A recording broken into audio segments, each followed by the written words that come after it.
SBI bank loan કૌભાંડમાં પોલીસે વધુ એક ઇસમને ઝડપી લીધો હતો.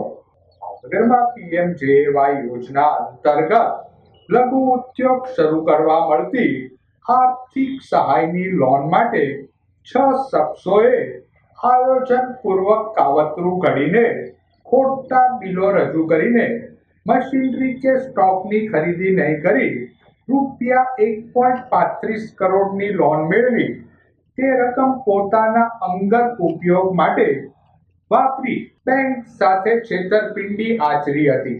ઉક્ત ગુનામાં પોલીસે અગાઉ 2 મહિલા સહિત 6 ઇસમોને ઝડપી લીધા હતા. દરમિયાન આ કેસની તપાસ દરમિયાન નિલંબા પોલીસે વધુ એક આરોપી હૈદરઅલી માસુમભાઈ નાયાણીને ઝડપી લઈ કોર્ટમાં રજૂ કરી 2 દિવસના રિમાન્ડ મેળવ્યા હતા.